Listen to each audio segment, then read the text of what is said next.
तब भी लोग अपनी जान की बाजी लगा करके उस अवसर विशेष के लिए दौड़ते हुए अपने आप आते हैं। ये जो हमारे मेले हैं, इन मेलों का अपना महत्व। और अब ये सीधी तस्वीरें मध्य प्रदेश के उज्जैन से। आपको बता दें कि आज धार्मिक न्यास धर्मस्व मंच द्वारा उज्जैन सिंहस्थ मेला कार्यालय में उद्घाटन कार्यक्रम रखा गया है, जहां पर इस वक्त मुख्यमंत्री डॉक्टर मोहन यादव पहुंचे हुए हैं। सीधी तस्वीरें आप उज्जैन से देख रहे हैं। उज्जैन में मुख्यमंत्री डॉक्टर मोहन यादव पहुंचे हैं और इस वक्त सिंहस्थ मेला कार्यालय में उद्घाटन कार्यक्रम का ये मंच है, जहां पर कार्यालय का शुभारंभ किया गया है। सीधी तस्वीरें आप देख रहे हैं मध्य प्रदेश के उज्जैन के धर्मस्व संचालनालय कार्यालय का शुभारंभ आज यहां किया गया, जहां मुख्यमंत्री डॉक्टर मोहन यादव पहुंचे हैं।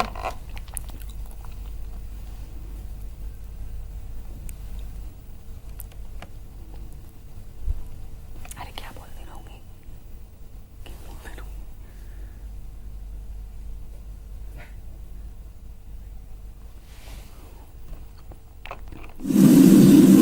आज बाबा महाकाल की नगरी में एक नया प्रकार का शहर को गौरव देने का क्रम जारी हुआ है। यद्यपि हम सब इस बात को जानते हैं, हजारों हजार साल से इस उज्जैनी की अपनी एक अलग पहचान है। काल के प्रभाव में समय बदलता है, कभी ऊंचा, कभी नीचा, कभी इधर, कभी उधर, लेकिन हर काल, हर युग, हर कल, हर समय, हर अवस्था में अगर किसी नगरी के अस्तित्व मिलता है तो ये हमारी अवंतिका है, ये प्यारी नगरी जिसका हर युग में, हर समय अपना अस्तित्व रहता है और इसके माध्यम से दुनिया यहाँ की आभा, कीर्ति, प्रसिद्धि से परिचित होती रही। और ये नगरी की तो और बड़ी विशेषता भी, ये अपने अस्तित्व को बनाए रखने के लिए हर काल में अलग अलग नाम से भी कोई पुकारे तो इसको कोई फर्क नहीं पड़ता। उस युग में, उस काल में, जिस काल में जिसका जैसा उस दौर का अनुभव आता होगा, उस नाते से इसकी मान्यता उसके नाम अनुरूप हो जाती है। इसलिए अनेकानेक नाम में इसका नाम एक अवंतिका, जिसका कभी अंत नहीं हुआ। एक नाम अमरावती, जिसका अमरता से संबंध आता है। एक नाम पद्मावती, जो भगवान विष्णु की प्रिय नगरी।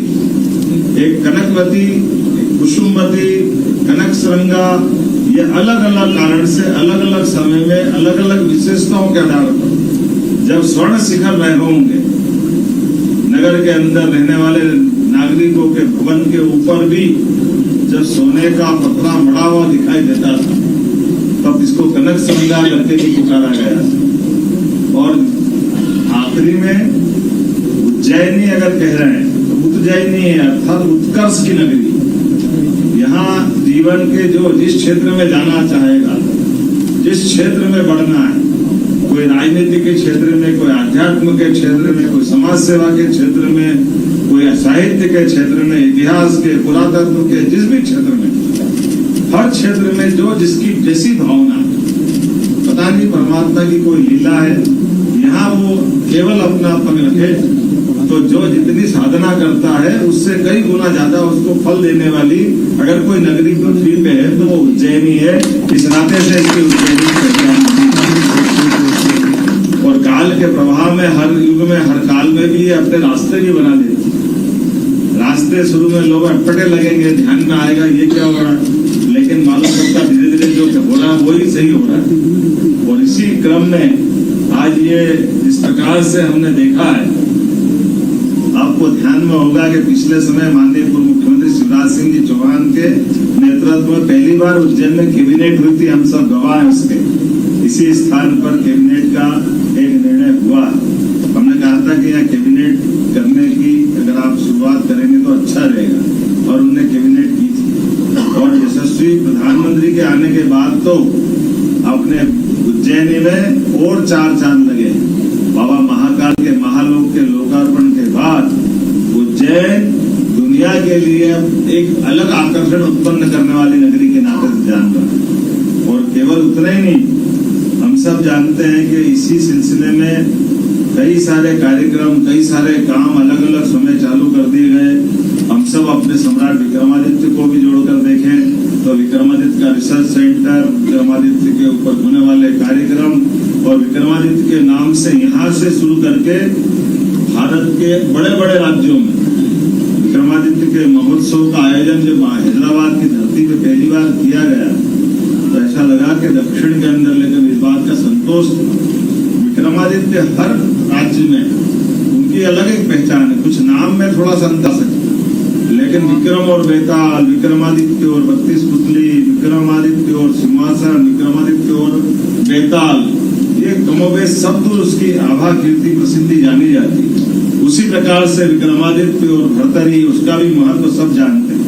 और आज यहाँ पर जिस प्रकार से हमने देखा है कि अपने सिंहासन को लेकर के हमने प्रयास किया कि हमारे उज्जैन के अंदर अपने प्रदेश भर के फैले हुए अलग अलग प्रकार के देवस्थान की व्यवस्था के लिए, जैसे राजधानी जब बनी भोपाल तो हर नगर को कोई न कोई मान मिला। जो पुराने प्राचीन नगर थे उसमें से उज्जैन को हमारी विश्वविद्यालय मिला, विक्रम विश्वविद्यालय, विक्रम यूनिवर्सिटी। इंदौर को हाई कोर्ट मिली और एक्साइज सेल्टेक्स का ऑफिस मिला, कमिश्नरी सेल्टेक्स इंदौर को मिली। इसी प्रकार से ग्वालियर को आरटीओ और एक्साइज का ऑफिस वहां खुला, राजस्व का ऑफिस भी वहां है। इसी प्रकार से ग्वालियर, जबलपुर में हाई कोर्ट का मुख्य ब्रांच मिली, मुख्य बेंच वही है, मुख्यालय वही है। लेकिन हमारा उज्जैन थोड़ा पिछड़ा, क्योंकि हम अपने भगवान कृष्ण की शिक्षा स्थल के कारण से सांदीपनी की नगरी है, इसलिए हम उसकी बात में खुश थे कि विश्वविद्यालय यहाँ खुल गया, हमारा मान सम्मान बढ़ेगा। लेकिन काल के प्रभाव में विश्वविद्यालयों का क्रम टूटा और कई जगह विश्वविद्यालय खुले, और विश्वविद्यालय खुलना भी चाहिए, इससे कोई मना नहीं, लेकिन वो गौरव हमारा कम हुआ जिसके कारण से उज्जैन जाना जाता था। मुझे इस बात की प्रसन्नता है, उस गौरव में वृद्धि करने के लिए आज का दिन इतिहास का एक नया अध्याय लिखेगा, जिसके माध्यम से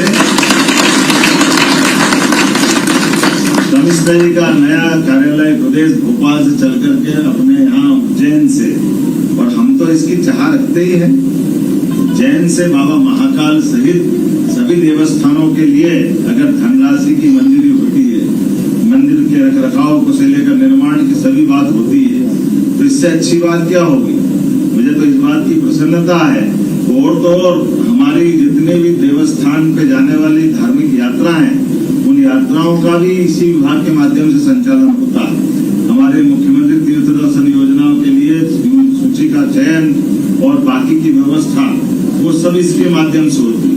विभिन्न प्रकार के मंदिरों के निर्माण को लेकर भी लगभग 26 करोड़ रुपया का बजट अपने इस कमिश्नरी के माध्यम से विकास की दृष्टि से दिया जाता है।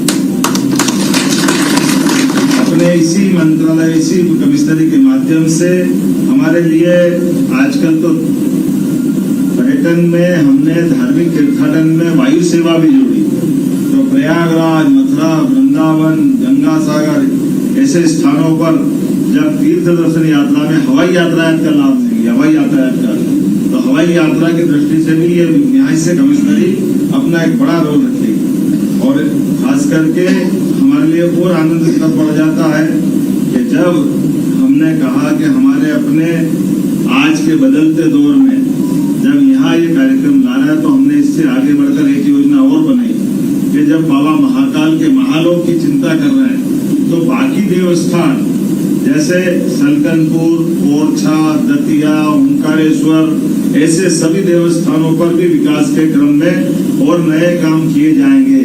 महालोक 13 स्थान पर ऐसे अलग अलग कारण से बना रहे हैं, तो उनका आधार भी उज्जैन बनेगा, जिसके आधार पर हम इसकी समीक्षा करेंगे, उनकी चिंता करेंगे। मंदिर तो मंदिर, मंदिर से जुड़ी हुई देवस्थान की भूमियां अलग अलग क्षेत्र में बिखरी हुई है, उनके माध्यम से उनका सही संयोजन करते हुए देवस्थान के वो काम में आए और सरकार की निगाह में भी रहे और उसका बेहतर प्रबंधन हो सके। उस नाते से भी यही कार्यालय बड़ा भूमिका अदा करेगा, ऐसे मुझे पूरा भरोसा है। मैं इसलिए और गौरवान्वित हूँ जब ये यहाँ हमारा अपना संचालनालय खुल रहा है, तो संचालनालय के साथ हमने सबने 2 निर्णय और किए। 2 निर्णय किए। एक निर्णय ये किया है कि हमारे अपने भगवान श्री राम के जहाँ जहाँ चरण चिन्ह पड़े, यहाँ जहाँ उनने पग धरे, वो देवस्थान तीर्थ के रूप में विकसित कर रहे हैं। ऐसी प्रकार से भगवान कृष्ण के बारे में भी हमने कामना की है और सरकार का निश्चय है कि भगवान कृष्ण की जहाँ जहाँ लीलाएं हुई वो भी देवस्थान की तरह धार्मिक तीर्थ के पर्यटन के केंद्र बने, तीर्थाटन के केंद्र बने, हमारी आस्था के केंद्र बने।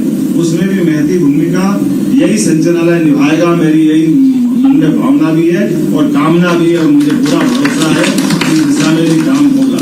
क्योंकि हमने जब देखा क्रम से कि जब सिम्मस्त के लिए समय कम बचा था और थोड़ा चिंता लग रही थी, मुझे इस बात का संतोष है कि इसी साल के बजट में हमने 500 करोड़ रुपए की राशि सिम्मस्त के लिए रखी। सिंहस्थ केवल उज्जैन का नहीं, सिंहस्थ उज्जैन और इंदौर के सभी धार्मिक केंद्रों को बढ़ावा देने के लिए एक बड़ी भूमिका अदा करे। उस नाते से भी ये संचालनालय इसकी बड़ी भूमिका रखेगा। हमने एक और निर्णय किया है कि हमारे लिए आध्यात्मिक अर्थव्यवस्था की दृष्टि से खास करके देवस्थानों के माध्यम से स्ववित्तीय प्रबंधन वो करे, उनकी व्यवस्था ठीक से संचालित हो, उसमें जो बेहतर कर सकते हैं वो सरकारी दृष्टि से हरेक का योगदान दे। और इसलिए नवीनता का भी प्रयोग करना और पुरातन प्राचीन व्यवस्थाओं पे भी पकड़ बनाए रखना। नवीनता के आधार पर जैसा हमने सबने देखा है, यशस्वी प्रधानमंत्री के माध्यम से पहली बार वैदिक घड़ी अपने दुनिया के अंदर मध्य प्रदेश में उज्जैन से हमने पहली बार उसका लोकार्पण करके दिखाया। मंगल तिथियों का अपना समय, मांगलिक कार्यों का महत्व, राशि पथ।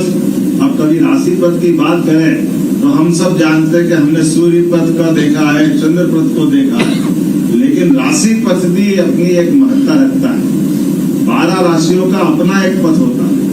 12 राशियों का पथ कैसा होता है तो हमको ये ध्यान में आना चाहिए कि जैसे 360 डिग्री का पृथ्वी का अपना गोला है और ये हमारी राशियां प्रत्येक 30-30 डिग्री पे बैठी हुई और 12 राशि में 12 दिया 36, ये 360 पूरा हो गया।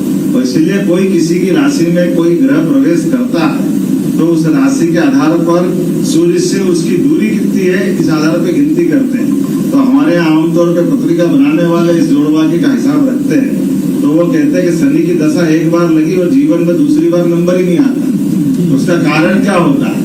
उसका कारण ये होता है कि सूर्य भगवान की दूरी शनि देवता से हमारी इस आयु वर्तमान में अपनी पृथ्वी की 360 दिन की कल्पना में हमारे 1 वर्ष की तुलना में वो 29.5 साल में अपना 1 वर्ष पूरा करता है, जो हम 365 दिन में करते हैं। अर्थात शनि के 3 साल हमारे 100 साल के बराबर।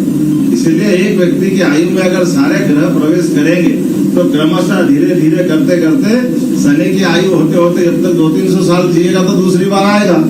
एक बार की उम्र में 100 साल में तो नहीं आने वाले हैं।